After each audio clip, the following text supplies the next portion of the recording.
Ganit Academy. Multiply your success here. And today's topic is exercise 5.1. So let's start third example from exercise. So third example is OABCDE is a regular hexagon. Points A and B have position vectors vector A and vector B respectively. Refer to the origin O. Find in terms of vector A, vector B position vectors of C, D, E. So क्या दिया गया है कि OABCDE ये जो है regular hexagon है. तो पहले हम ड्रॉ करेंगे रेगुलर हेक्सागन. रेगुलर हेक्सागन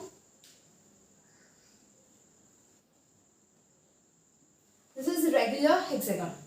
तो यहाँ पे लेबलिंग करेंगे O A B C D E.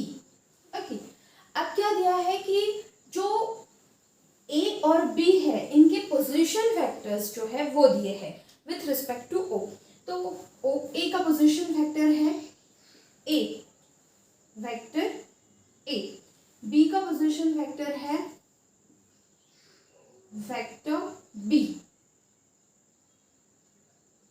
ये है वेक्टर B. ओके, तो अब हमें फाइंड आउट क्या करना है. ये जो C, D और E जो है इन थ्री वर्टाइसेस के पोजीशन वेक्टर्स फाइंड आउट करने हैं with respect to O in terms of vector A and vector B. तो यहाँ पे हम क्या करेंगे, एक कंस्ट्रक्शन कर लेंगे, मतलब सभी इसके डायगोनल्स ड्रॉ कर लेंगे. ये BE ड्रॉ करेंगे, AD और यहाँ पे ये OC और ये जो पॉइंट है इसे हम लेबलिंग कर देंगे M, point of intersection.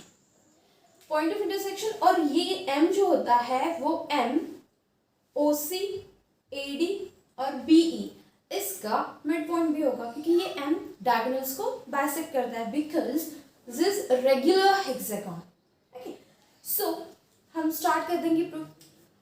C के फैक्टर्स मतलब C के पोजीशन फैक्टर्स फाइंड आउट करने हैं हमें. तो पहले हम ये जो AB है AB in terms of vector A and vector B find out कर लेंगे.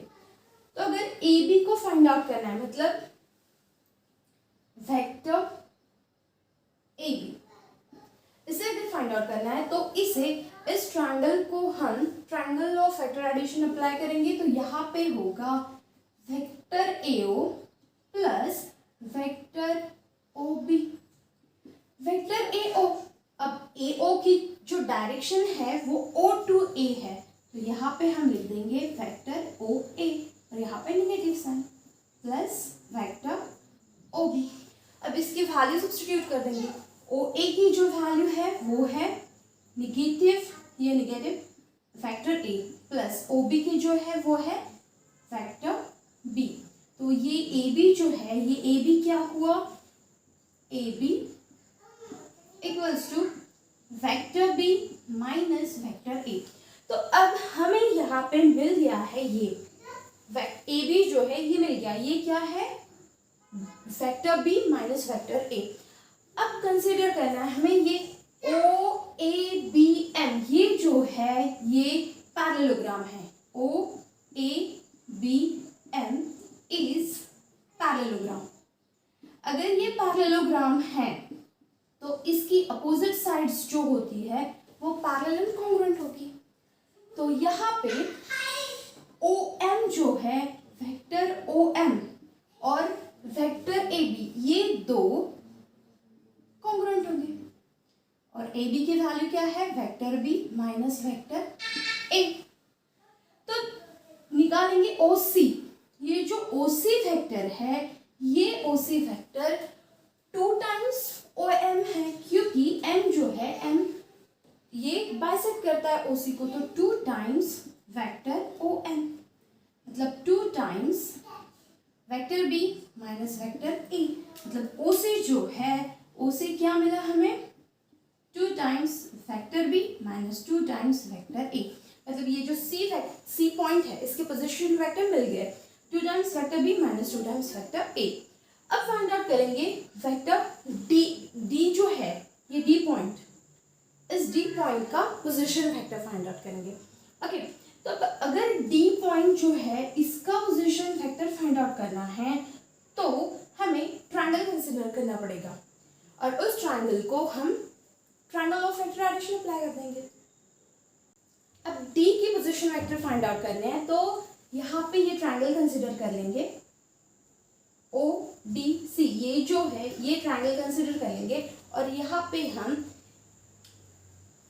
ट्रायंगल लॉ अप्लाई कर देंगे। तो ट्रायंगल लॉ के according O D vector O D equals to ये जो है vector O C plus vector C D, vector O C plus vector C D. O C जो है as it is, C D को D C लिखना पड़ेगा तो negative लिख देंगे वेक्टर डी सी। ओ सी जो है 2 times vector B minus 2 times vector A है डी सी।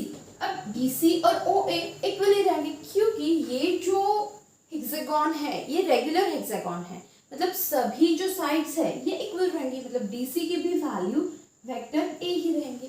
तो डी सी की वेक्टर ए लिख देंगे, मतलब ये जो ओ डी है ओडी की वैल्यू क्या आ गई 2 times vector B minus 3 times vector A.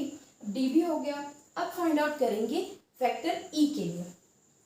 तो ये जो वेक्टर ई के लिए मतलब ई का पोजीशन फैक्टर फाइंड आउट करेंगे। अगर ई का पोजीशन फैक्टर फाइंड आउट करना है तो ये जो है ट्रायंगल हम कंसिडर करेंगे, ये वाला ट्रायंगल कंसिडर करेंगे और यहाँ पे हम vector O E equals to O M plus M E ऐसे लिख देंगे, vector O M plus vector M E. Vector O M as it is और एम ई की जगह पे हम ई एम लिख देंगे, मतलब नेगेटिव लिखना पड़ेगा वेक्टर ई एम। अब वैल्यू सब्स्टिट्यूट करेंगे ओ एम। ओ एम हमने पहले ही फाइंड आउट कर लिया था, ये vector B minus vector A है, vector B minus vector A. E M find out करना है हमें, तो ई एम की वैल्यू क्या होगी, तो वेक्टर ई एम जो है ये क्या हुआ, C O A B M parallelogram है तो पैरेललोग्राम की opposite sides parallel and congruent. Vector O A अगर वेक्टर ए है तो एम भी वेक्टर ए ही होगा। अब ई बी का एम ये मिड पॉइंट है तो अगर एम भी वेक्टर ए है तो ई एम भी वेक्टर ए ही होगा। According to that vector E M जो है इसे लिखेंगे हम vector A, vector B minus 2 times vector A. So vector O E is vector B minus vector 2 times vector A. O E vector O E equals to vector B minus 2 times vector A. तो यहाँ पे एक regular hexagon दिया था, ए और B इनके position vectors दिए थे और हमने उससे सी डी और ई इन 3 पॉइंट्स के पोजीशन वेक्टर्स फाइंड आउट किए हैं in terms of vector A and vector B. Okay.